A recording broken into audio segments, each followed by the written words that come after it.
नारायणं सूत्रभाष्यकृतौ वन्दे भगवन्तौ पुनः पुनः। ईश्वरो गुरुरात्मेति मूर्तिभेदविभागिने व्योमवद्व्याप्तदेहाय दक्षिणामूर्तये नमः। श्रीशंकराचार्यनवावतारं विद्वद्वरेण्यं जयतीन्द्रमुख्यं कलौ युगे धर्मयुगप्रवर्तकं वन्दे सदा श्री करपात्रिणं गुरुं। आज कार्तिक मास के आज मार्गशीर्ष मास के कृष्ण पक्ष की द्वितीय तिथि रविवार और दिनांक है 17 नवंबर 2024। कठोपनिषद के द्वितीय अध्याय की तृतीय बल्ली का 10वां मंत्र कहते सा हन्मनीट कथम प्राप्यत इति हृन्मनीट कथम प्राप्यत इति तदर्थ योग उच्यते। कहते हैं हृन्मनीट माने हृदय स्थित, हृदय स्थिता, और वो जो मनीट माने मन को शासन करने वाला। कौन तत्व है मन को शासन करने वाला? माने बुद्धि तत्व। तो कथम प्राप्यते, वो कैसे प्राप्त होगा, इस विषय में जब जिज्ञासा हुई तो अब उसका उपाय बताने जा रहे हैं। तो हृन्मनीट का अर्थ क्या हुआ? मनीट माने मन का शासन करने वाला तत्व। वो क्या है? बुद्धि तत्व। और वो रहता कहाँ है? बोले हृदय। इसलिए हृन्मनीट माने हृदगत मन का प्रशास्ता जो तत्व है उसकी बात कर रहे हैं। हृन्मनीट माने बुद्धि तत्व। मंत्र कहते हैं हरि ओम यदा पंचावतिष्ठन्ते ज्ञानानि मनसा सह बुद्धिश्च न विचेष्टति तामाहुः परमां गतिम्। यदा पंचावतिष्ठन्ते ज्ञानानि मनसा सह बुद्धिश्च न विचेष्टति तामाहुः परमां गतिम्। कहते हैं यदा माने जिस समय पंचावतिष्ठन्ते, यह पंचावतिष्ठन्ते पंच तात्पर्य क्या? बोले ज्ञानानि। ज्ञानानि कानि? बोले ज्ञानेन्द्रियाणि। जिस समय साधक की पांचों ज्ञानेन्द्रियां अपने अपने गोलकों में अवस्थित हो जाए। अभी क्या करना है? हमारी इंद्रियां बाहर भागती हैं। आँख को थोड़ा सा आपने पर्दा हटाया तो रूप की ओर भागेगी। पर क्या ऐसा हो सकता है कभी कि आँख खुली हो, पुतरी खुली हो, सम्मुख रूप का प्रचार भी चल रहा हो और फिर भी नेत्र खुले होने पर भी देख नहीं रहे हो? ऐसा कैसे हो सकता है? अच्छा, गड़बड़ क्या होगी कि ये जो पुतली है, ये जो पलक है, ये जो पर्दा है, ये नेत्र की दर्शन शक्ति को, बाह्य दर्शन शक्ति को बाधित कर सकता है। वर्तमान कालिक दर्शन शक्ति का बाधक है पर दर्शन इच्छा का बाधक नहीं हो सकता। अभी क्या है? आंखों के द्वारा जो देखा गया है, पूर्व से इसमें रिकॉर्ड जो किया गया है मन के अंदर, मन बंद आंखों से भी उस सब को देखता है और अधिक रुचि से देखता है। जैसे स्वप्नगत जो समग्र प्रपंच का सुखोपभोग है वो खुली आंखों से कहाँ होता है? तो जो रिकॉर्डेड है, जो सेव्ड है, उसी का आस्वादन करता है। तो ये जो इंद्रियां हैं, ज्ञानेंद्रियां, जब ये स्थिर हो जाए अर्थात प्रत्याहृत हो जाए, एक है जो अष्टविध योग है, क्या यम नियम आसन प्राणायाम प्रत्याहार, इसमें प्राय सब लोग यम के बारे में जान जाते हैं, नियम के बारे में जान जाते हैं, आसन के बारे में भी जानते हैं, प्राणायाम के बारे में भी जानते हैं, धारणा, ध्यान और समाधि। प्राय धारणा के बारे में संदिग्ध रहता है व्यक्ति, पर ध्यान और समाधि सब जान। प्रत्याहार के विषय में संशय रहता है क्या भाई? यम नियम आसन प्राणायाम 4 हो गए और बाद के धारणा ध्यान समाधि हो गई, ये प्रत्याहार क्या है? इस विषय में प्रायः जब तक वो गुरुमुख से श्रवण ना करे और उसका थोड़ा स्वाद ना ले तब तक समझ में नहीं आता।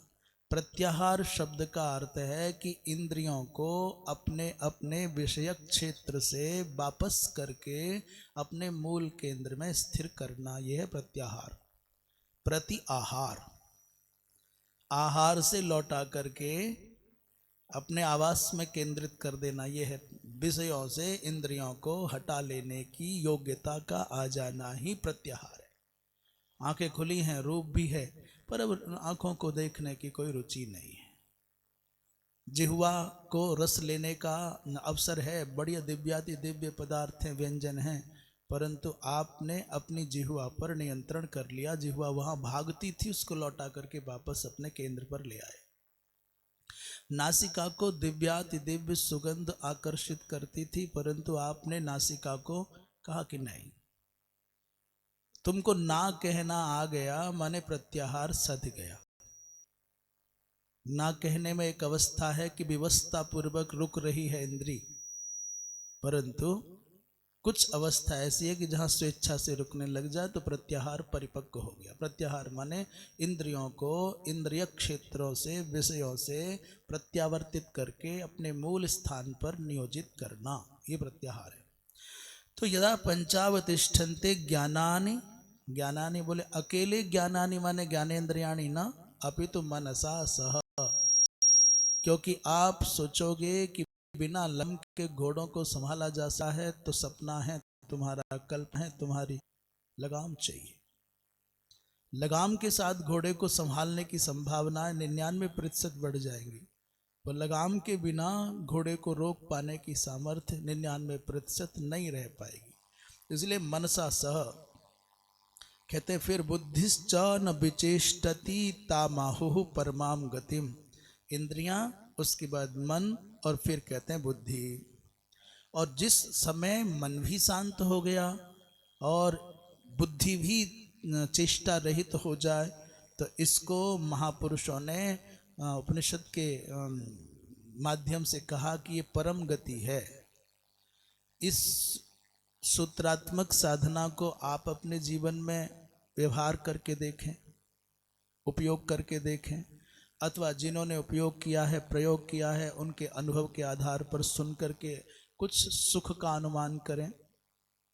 ये निर्भर करता है आप पर, परंतु सुखी होने का, शांत होने का और कृतार्थ होने का मार्ग यही है, यही है और यही है। चाहे भक्ति की पद्धति से साधन का आश्रय लो, चाहे ज्ञान की पद्धति से साधन का आश्रय लो, चाहे योग की पद्धति से साधन का आश्रय लो, अथवा आप जिस भी पद्धति से साधन का आश्रय लेते हैं, मार्ग यही है, यही है और यही है। क्या? इंद्रियों को, मन को और बुद्धि को स्थिर करना। यदि हम रूपक की भाषा में कहें तो इंद्रिया माने घोड़े और मन माने लगाम और बुद्धि माने सारथी। जिसका सारथी, लगाम और घोड़े तीनों नियंत्रित हैं, बसवर्ती हैं, उसकी यात्रा सुगम हो जानी। और यदि मान लीजिए घोड़े और लगाम तुम्हारे ठीक बड़ी मजबूत है पर सारथी गड़बड़ा गया तो क्या करेंगे? सारथी बहुत अच्छा है पर घोड़े भी ठीक है, पर लगाम खराब होगी तो क्या करेंगे? और लगाम और सारथी दोनों सही सही है पर घोड़े ही बहुत बिगड़े हुए हैं तो क्या करेंगे? इसलिए तीनों की बात, तीनों की आवश्यकता है। तो कहते हैं यह अवस्था परम अवस्था है। भाष्यकार भगवान की भावना का दर्शन करें। यदा यस्मिन काले, यदा माने जिस समय, स्विषयेभ्यो निवर्तितानि आत्मन्येव पंचज्ञानान् ज्ञानार्थत्वात् श्रोत्रादीनि इंद्रियाणि ज्ञानानि उच्यन्ते। ये आगे चल करके इन्होंने ज्ञानानि शब्द की व्याख्या करने आरंभ कर। यदा माने जब, जिस समय स्वेभ्य माने आँख, माने नेत्रेंद्रिय, अपने विषय से कहाँ से आएगी? बोले रूप से। सर्वाणि पंचेन्द्रियाणि स्वस्येभ्यः रूपेभ्य माने स्वस्येभ्यः क्षेत्रेभ्यः विषयेभ्यः, अपने अपने विषयों से लौट आवे, निवर्तितानि स्युः। तो आत्मन्नेव कहाँ आ जाएं? निवर्तित होकर के आत्मन्नेव अपने आप में अपने स्वरूप में अवस्थित हो जाएं। तो पंच ज्ञानानि का अर्थ कर रहे हैं ज्ञानार्थत्वात् श्रोत्रादीनि पंचेन्द्रियाणि। ज्ञान शब्द का क्या अर्थ लिया यहाँ पर? ज्ञान शब्द का अर्थ लिया ज्ञान का हेतु होने के कारण, ज्ञानम एव अर्थम प्रयोजनं शांग, ज्ञान ही है प्रयोजन जिनका, ऐसे ज्ञानार्थ तानि ज्ञानार्थानि। तो आँख ज्ञान कराती है ना, इसलिए ज्ञानेंद्रिय है। हाथ ज्ञान नहीं कराता, पैर ज्ञान नहीं कराता। आपकी जिह्वा जो बोलने वाली है, अर्थात जो वागिंद्रिय है, वो ज्ञान नहीं कराती, रसना ज्ञान कराती है। आपकी आँख ज्ञान कराती है, आँख रूप का ज्ञान कराती है। और जिह्वा माने जो रसना है वो रस का ज्ञान कराती है। त्वचा आपकी स्पर्श आदि का ज्ञान कराती है। कर्ण आपकी शब्द का ज्ञान कराते हैं। नासिका गंध का ज्ञान कराती है। पर बाग पानी पाद वायु उपस्थिति ज्ञान नहीं कराते, ये मात्र कर्म का संपादन करती है। हमने क्या कह दिया, कुछ समझ में आया? क्या कहा? ज्ञानेंद्रिया कहने का अर्थ है कि इनसे किसी ना किसी प्रकार का ज्ञान हमको होता है, इसलिए ज्ञानेंद्रिया है। और कर्मेंद्रिया माने इनसे ज्ञान नहीं होता, क्रिया निष्पादन। जैसे हाथ है वो लेन देन का काम करेगा, पैर है गमनागमन का कार्य करेंगे, आगमन और गमन दोनों। और मलेंद्रिय मूत्रेंद्रिय माने वो निस्सारण करेंगे। और पांचवी बच गई, वो तो हो गई। पांचवी कौन सी बची? हाथ पैर हो गए, मलेंद्रिय मूत्रेंद्रिय हो गए। पांचवा क्या? बाक माने क्या? जिह्वा माने बोलने वाला है भाग। जिह्वा के दो भाग करने पड़ते हैं, ये टू इन वन है। हाँ, ये टू इन वन है। जिह्वा क्या है? और देखो गजब की बात है, दसों की दसों इंद्रियों में अकेली ऐसी है? जैसे ओ, क्या बात है, क्या बात है, क्या बात है, क्या बात है, क्या बात है, क्या बात है। परंतु मूल रूप से दो ही है, क्योंकि स्पर्शत्व तो पूरे शरीर अवयव में आ जाएगा। आप पैर से छू के भी चेक कर सकते हैं, हाथ से छू के भी चेक कर सकते हैं। स्पर्श ज्ञान का विषय हो जाने से समग्र शरीर में ही जाएगा। तो नहीं, हाथ से ही कर लोगे, पैर से ही कर लोगे, यहाँ छू जाएगा तो बता दोगे। त्वग मात्र में, चूंकि उसका एक आँख से भी ये पता ही चलेगा ठंडा है गर्म है, तो वो पूरे शरीर में त्वग भाव होने से मूल रूप से जो जिह्वा है उसके दो है। क्या क्या? ऐसे तो ज्ञानेंद्रिय तो सब में घटित हो जाएगा, पूरे शरीर में, हाथ में, पैर में, मलेंद्रिय में, मूत्र, सब जगह। अरे भाई जल गए, भागता है ना आदमी तबाह बैठ करके, तो उसने बता दिया वो भी। तो ऐसा, तो मूल रूप से दो भाव, छोटी सी है पर बड़ी खतरनाक है। इसलिए महापुरुषों ने कहा कि केवल इतने पर नियंत्रण कर लिया ना, केवल इतने इतने पर नियंत्रण कर लिया, बोलने और खाने पर, भाषण और भोजन पर, तो बाबा मैं समझता हूं कि जीवन के 90% झमेलों से जान बच गई। जो अपनी बागिंद्रिय पर नियंत्रण करना जान गया उसके संबंध बहुत कम खराब होंगे, और जो अपनी रसनेन्द्रिय पर नियंत्रण कर गया उसका शरीर बहुत कम खराब होगा, संबंध भी कम खराब होंगे और शरीर भी कम खराब होगा। अब भोजन में अनियंत्रण करेंगे तो फिर कैसे बचेंगे, और आप बोलने पे अनियंत्रण करेंगे तो कैसे बचेंगे। तो खूब जोर की खांसी है, खो खो खो खो, और कचौड़ी कौन खाएगा फिर, कल मिली ना मिली। बढ़िया, कैसे माने मन, मन कैसे मानेगा। तो ये जो खेल है ना, जिह्वा बहुत नचाती है। आप कमजोर से कमजोर व्यक्ति को कुछ कहिए, तुरंत बोलने के लिए तैयार है, रुका ही नहीं जाएगा। और वो चाहता है सबसे ऊंचा बोलूं मैं, सबसे ऊंचे आदमी के बारे में सबसे ऊंचा बोल जाऊं, चाहे झूठ बोलूं चाहे सच बोलूं, पर ऊंचा बोल जाऊं। तो नारायणम सूत्र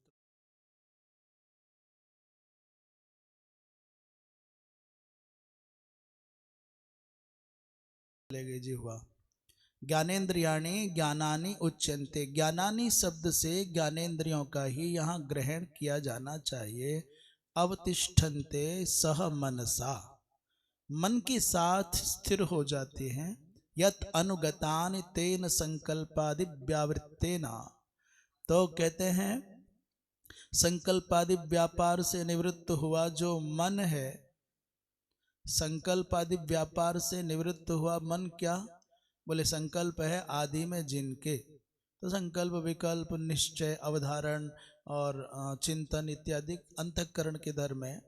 संकल्पादि व्यावृत्तेन अंतःकरणेन, अर्थात अपने स्वकीय व्यापार से निवृत्त हुआ जो अंतःकरण है।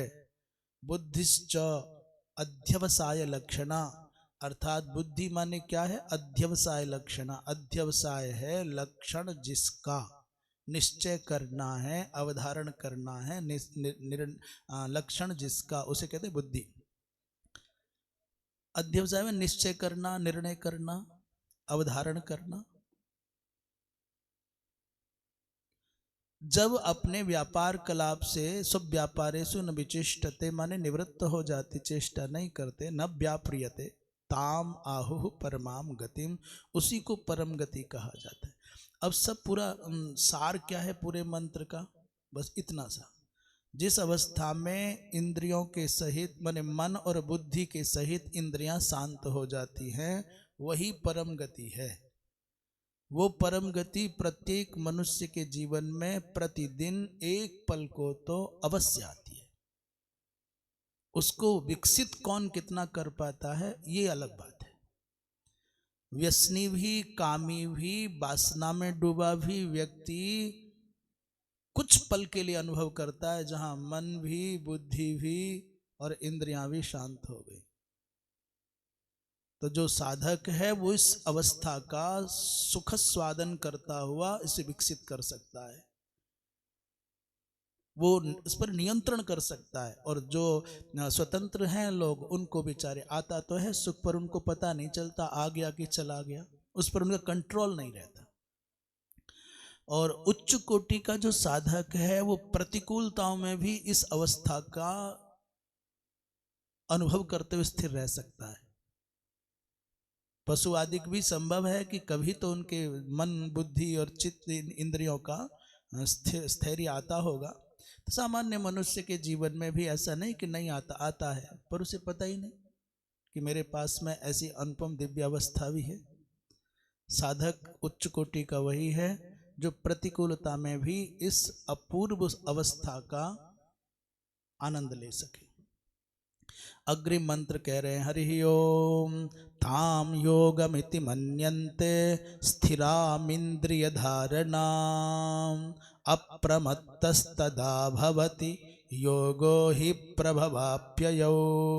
ताम योगमिति मन्यन्ते स्थिरामिन्द्रिय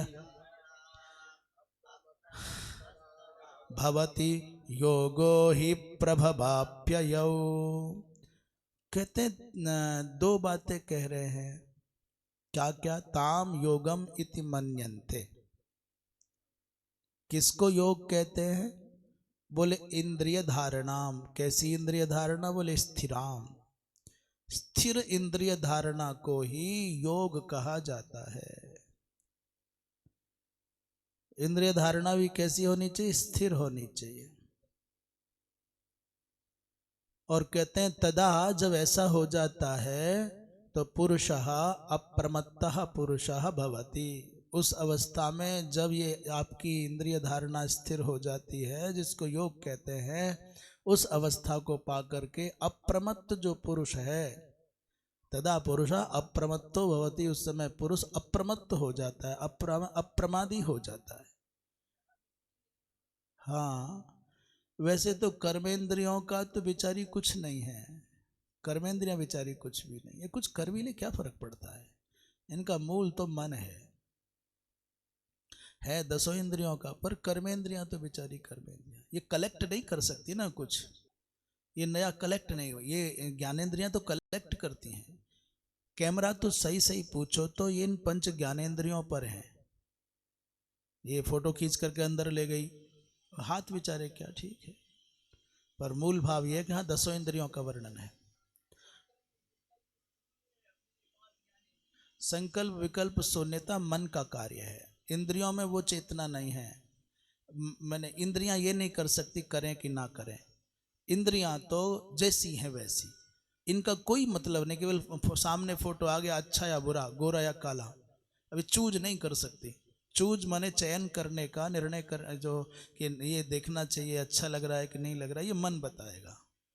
इसके पीछे की एक कक्षा है नियंत्रक है मन, इसे दोबारा देखो, वो अच्छा था, वो अच्छी थी, ये बहुत अच्छा टेस्टी लगा, ये मन बताएगा। जीव को नहीं पता, जीव तो खट्टा खट्टा कड़वा कड़वा मीठा मीठा इतना ही जानती है, मन कहेगा दोबारा इसको खाओ। तो दूसरी फॉर्म में दूसरी अवस्था में पहुंच गया केंद्र। इंद्रियों का कुछ प्रयोजन नहीं है, वो सूर्य को भी देख सकती हैं, और जिसको दिखाओगे दिख जाएगा, उनको क्या है, वो क्या जाने कौन कैसा है। इंद्रियां केवल यंत्र हैं, उपकरण है रसास्वादन का। अब चम्मच को क्या पता कि खीर में जा रही है कि वो सब्जी में जा रही है।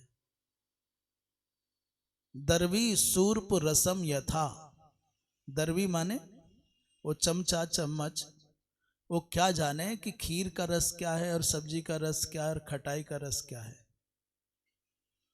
तुम जानोगे तो ये तो दरवी जैसी है बेचारी। श्रीमद् भागवत में आता दरवी सूर्प रसम यथा, समझ हो गया क्लियर। कहते अप्रमत्त, अप्रमत्त माने प्रमाद रहित, क्यों, बोले भाई ये जो योग है ना यही मूल है उत्पत्ति का और लय का, यही इसी से लय और उत्पत्ति होती है, यही मूल है। ताम ईदृशीम तद अवस्थाम योगम इति मन्यन्ते वियोगमेव संतम, ये बड़े जोरदार शब्द है। वियोग और योग शब्द का क्या कह रहे हैं, ऐसी अवस्था का प्राप्त हो जाना ही हम समझते हैं वो योग, क्या वियोग है। संसार जब इस योग को प्राप्त कर लोगे तो संसार से आपका वियोग हो जाएगा। ताम ईदृशीम तत् अवस्थाम योगम इति मन्यन्ते माने वियोगम एव संतम। ये वास्तविक में तो विचार करोगे आप क्या है, बोले जब तक संसार से आपका संबंध न कटेगा तब तक योग कैसे सधेगा। योगश्चित्त वृत्ति निरोधा, चित्त का, चित्त की वृत्तियों का निरोध योग है, और चित्त की वृत्तियों में संसार का अनुरोध क्या है, संबंध क्या है, संसारी हो जाना, बस इतना है। तो जब तक सर्वानर्थ संयोग वियोग लक्षणा ही इयम अवस्था योगिनः, योगी की जो अवस्था है कैसी है, सभी प्रकार के अनर्थों के संयोग का वियोग कराने वाली अवस्था है ये। क्या हुआ, क्या कह दिया, सभी प्रकार के अनर्थों का संयोग, नहीं नहीं, सभी प्रकार के अनर्थों के संयोग का संबंध काटने वाली, वियोग कराने वाली अवस्था ये नहीं हुआ स्पष्ट। अरे संयोग का संबंध कटे तभी तो संयोग का वियोग होगा। सभी अनर्थों का एक संयोग है, और जब तक इस सभी अनर्थों के संयोग से आपका संबंध विच्छेद ना होगा, माने वियोग ना होगा, तो कैसी बात बनेगी। शब्दों का खेल है, बात तो कुछ बहुत बड़ी बात नहीं हो गई। क्या है, क्या है वो, गीता जी में एक श्लोक है, वियोगो योग संगीतम,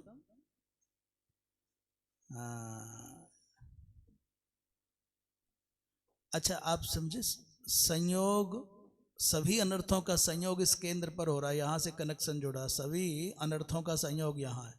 जब तक इससे वियोग ना होगा, बिलगाव ना होगा, अलग ना होंगे, तब तक कैसी बात बनेगी। तो सभी अनर्थों के संयोग से वियोग हो जाना चाहिए, ये अभिष्ट है यहाँ।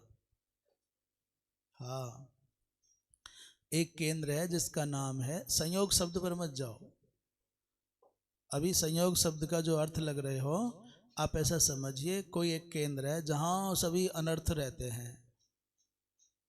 जब तक सभी अनर्थ जहां रहते हैं वहां से आपका वियोग न होगा तब तक कैसे बात बनेगी। जब तक वहां से आप अलग न होंगे तब तक कैसी बात बनेगी। तो सभी अनर्थों का जहां सम्मिलन है उसको कह रहे हैं सर्वानर्थ संयोग। बोलो सर्वानर्थ संयोग। उसमें लिखा है देखो, सर्वानर्थ संयोग, ठीक है। और सर्वानर्थ संयोग से आपका वियोग हो जावे, बुराइयों का एक केंद्र है, जब तक वहां से आपका वियोग न होगा तब तक कैसे बात बनेगी। तो ये जो योगावस्था कैसी है, ये योगावस्था क्या है, सभी प्रकार के अनर्थों के संयोग से वियोग कराने वाली है। जब आप योगावस्था में प्रविष्ट हो जाओगे तब आपको संसार का कोई भी अनर्थ आपका स्पर्श न कर पाएगा। ये इसका आशय है। स्पष्ट भाई बात कि नहीं भाई? अभी बात नहीं बनी, चलो इसको कल करेंगे। अब इसको, हाँ, तम विद्यात दुख संयोगम, तम विद्यात क्या है, तम विद्यात संयोग वियोगम योग संगितम, ये सेम एक ही बात है।